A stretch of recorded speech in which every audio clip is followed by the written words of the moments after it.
of the moon.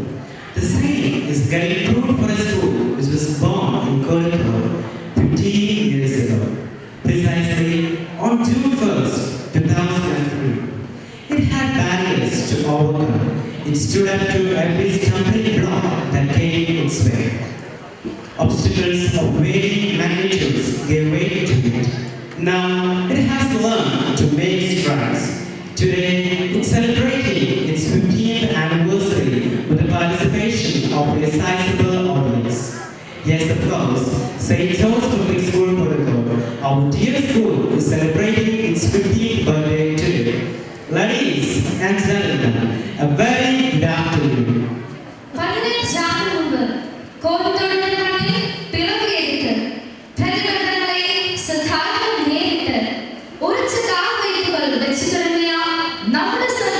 St. George Public School in the 15th വാർഷികം ആഘോഷിക്കുന്ന വേളയിലാണ്.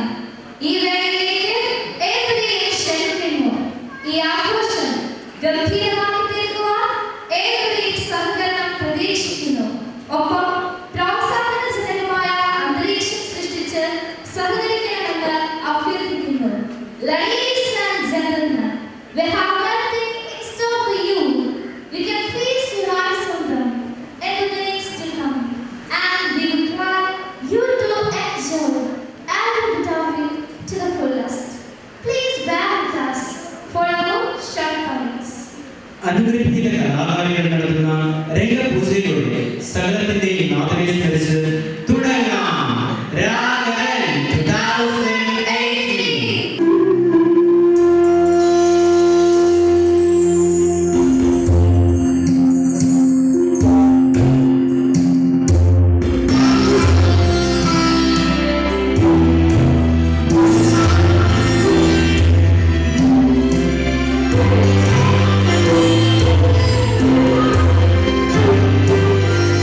ഇന്നത്തെ ഈ സെലിബ്രേഷൻസ് ഉദ്ഘാടനം ചെയ്യുവാനായിട്ട് ഇവിടെ എത്തിയിരിക്കുന്ന നമ്മുടെ വിശിഷ്ടാതിഥി ഏറ്റവും ബഹുമാനപ്പെട്ട സോജി ജസ്റ്റ് അച്ഛ, നമ്മുടെ അസിസ്റ്റന്റ് മാനേജർ ബഹുമാനപ്പെട്ട ജോർജ് ഒട്ടുകപ്പിളി അച്ഛ, school PTA president Shri Jojo Pampad, UP school master Thomas sir, ഏറ്റവും ബഹുമാനപ്പെട്ട മാതാപിതാക്കളെ, പ്രിയ അധ്യാപകരെ, സഹോദരി സഹോദരന്മാരെ, പ്രിയ കുട്ടികളെ, ഒരിക്കൽ ഒരു ആഫ്രിക്കൻ ഗ്രാമത്തിൽ അവിടെ എന്തോ വലിയൊരു സംസ്കാരമുണ്ട് എന്ന് മനസ്സിലാക്കി ഒരു നരവംശ ശാസ്ത്രജ്ഞൻ വന്നു. അതിനുശേഷം അവിടുത്തെ ഒരു വിദ്യാലയത്തിൻ്റെ അങ്കണത്തിൽ അദ്ദേഹം കുട്ടികളുമായിട്ട് സംവദിച്ചു.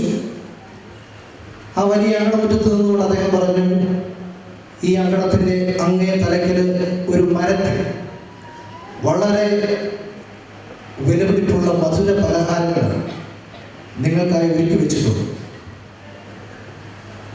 നിങ്ങളൊരു ഓട്ടമത്സരം നടത്തണം.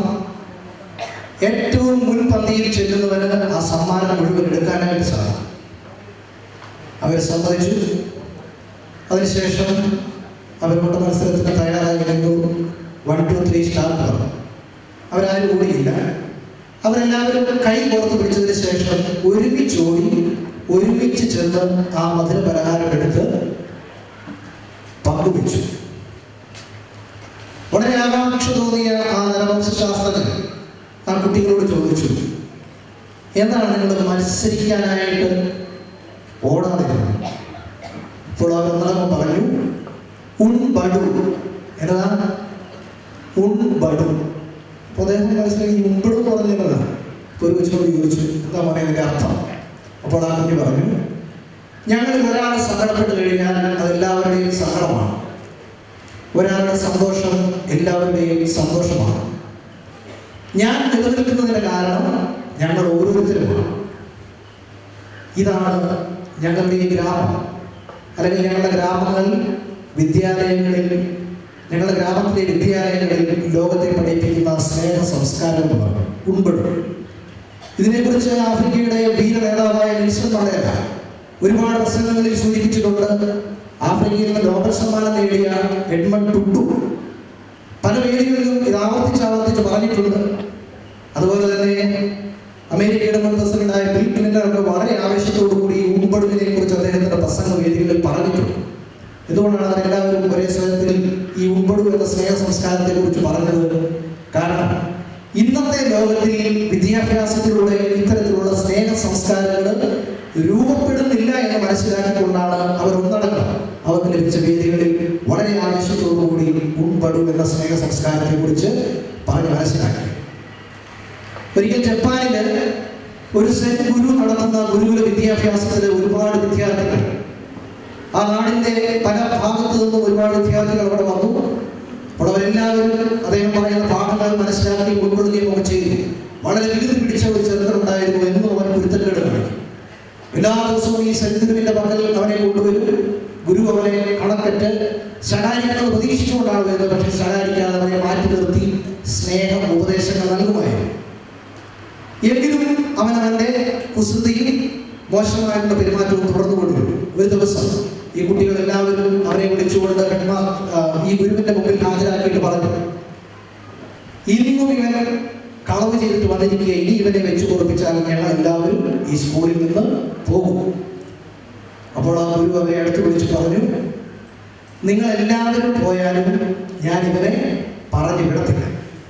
കാരണം നിങ്ങൾക്ക് നന്മയും തിന്മയും തിരിച്ചറിയുവാനായിട്ടുള്ള വിവേകമുണ്ട്. ഇനിയും മനസ്സിലാക്കാത്ത ഒരു കുട്ടിയാണ്. ഇവനെ ഞാൻ പറഞ്ഞു വിട്ടാൽ ഇവന്റെ ജീവിതകാലത്ത് മനസ്സിലാകത്തില്ല ഞാനല്ലാതെ മറ്റാരാണ്. ഇവനെ നന്മയും തിന്മയും തിരിച്ചറിയുന്ന വിവേകം പഠിപ്പിക്കുക. വാസ്തവത്തിൽ നമുക്കറിയാം, വിദ്യാഭ്യാസ പ്രക്രിയ എന്ന് പറയുന്നത് ജീവിക്കുവാനായിട്ട് ഒരുവനെ പ്രാപ്തരാക്കുന്ന ഒരു പ്രക്രിയയാണ്. ഈ കഴിഞ്ഞ ശനിയാഴ്ച നടന്ന ഒരു സംഭവം ദീപിക പത്രത്തിന്റെ ഫ്രണ്ട് പേജിൽ വന്നിട്ടുണ്ട്. ഞാനത് വായിക്കാം. നമ്മുടെ വിദ്യാഭ്യാസ സംസ്കാരം എവിടെ നിൽക്കുന്നു എന്ന് ഇതിലൂടെ നമുക്ക് മനസ്സിലാക്കുവാനായിട്ട് സാധിക്കും. ഹരിയാനയിൽ വനിതാ പ്രിൻസിപ്പലിനെ 12ാം ക്ലാസ് വിദ്യാർത്ഥി വെടിവെച്ചു കൊണ്ടു. മാതൃഭൂമിയുടെ ഫ്രണ്ട് പേജിൽ വന്നിരിക്കുന്ന വാർത്തയാണ് നിങ്ങൾക്ക് കാണാം. അച്ചടക്ക നടപടി എടുത്തതിന് പ്രിൻസിപ്പലിനെ 12ാം ക്ലാസ് വിദ്യാർത്ഥി വെടിവെച്ചു കൊന്നു. ഹരിയാന യമുന നഗറിലെ വിവേകാനന്ദ സ്കൂൾ പ്രിൻസിപ്പൽ ഋതു ചന്ദ്ര 47 ദാരുണമായിട്ട് കൊല്ലപ്പെട്ടത്. നമുക്കറിയാം, 1ാം ക്ലാസ് മുതൽ 12ാം ക്ലാസ് വരെ പഠിച്ച ഒരു കുട്ടി ഈ ഒരു കീലകൃത്യം ചെയ്യുമ്പോൾ അവൻ ജീവിക്കുവാനായിട്ടാണോ പഠിക്കുന്നത് അതോ മറ്റെന്തെങ്കിലുമാണോ പഠിക്കുന്നത് എന്ന് നമ്മൾ സ്വാഭാവികമായിട്ട് വിലയിരുത്തണം. ഇന്ന് പലപ്പോഴും നമ്മുടെ കുട്ടികളെ മത്സര ബുദ്ധിയോടുകൂടി എല്ലാ രംഗങ്ങളിലും മത്സരിപ്പിക്കുവാനായിട്ടും സ്വാർത്ഥതയിൽ അധിഷ്ഠിതമായ ജീവിതം നയിക്കുവാനുമാണ് നമ്മൾ എല്ലാവരും അറിഞ്ഞോ അറിയാതെയോ പ്രേരിപ്പിച്ചുകൊണ്ടിരിക്കുന്നത്. എന്നാൽ നമുക്കറിയാം, വിവിധ മതങ്ങളുടെ സംസ്കാരങ്ങളുടെ വിശുദ്ധരായ മാമൂലികളുടെ നാടായ ആർഷഭാരത സംസ്കൃതിയിലെ വിദ്യാഭ്യാസ ചരിത്രം എന്താണ്? ഓരോ ഗുരുകുലത്തിലും പ്രിയപ്പെട്ട ശിഷ്യന്മാരെ വിളിച്ച് ഗുരു പറഞ്ഞു, വസുദൈവ കുടുംബം, ലോകമേ തറവാട്, ലോക സമസ്ത സുഖിനോ ഭവന്തു, മാനവ സേവ മാധവ സേവ. അതുതന്നെയാണ് ക്രിസ്തീയമായിട്ടുള്ള സംസ്കാരവും മുന്നോട്ട് വെക്കുന്നത്. എല്ലാത്തിനും ഉപരിയായിട്ട് ദൈവത്തെ സ്നേഹിക്കുക, നിന്നെ പോലെ നിന്റെ സഹോദരനെ സ്നേഹിക്കുക. അതുപോലെ ക്രിസ്തീയ മതത്തിന്റെ ഏറ്റവും വലിയ തത്വമായിട്ട് നിലകൊള്ളുന്ന ആ സുവർണ നിയമം എന്നൊക്കെ പറയുന്നത്, മറ്റുള്ളവർ നിങ്ങളോട് എപ്രകാരം പെരുമാറണമെന്ന് നിങ്ങളുടെ മനസ്സിൽ നിങ്ങൾ ആഗ്രഹിക്കുന്നുവോ അപ്രകാരം നിങ്ങളും അവരോട് പെരുമാറണം. ഈ വിധത്തിലുള്ള ഒരു മൂല്യ സംസ്കാരം രൂപപ്പെടുന്നില്ല എങ്കിൽ ഇന്നത്തെ വിദ്യാഭ്യാസത്തോട് യാതൊരു പ്രയോജനമില്ലെന്ന് നമ്മൾ എല്ലാവരും മനസ്സിലാക്കണം.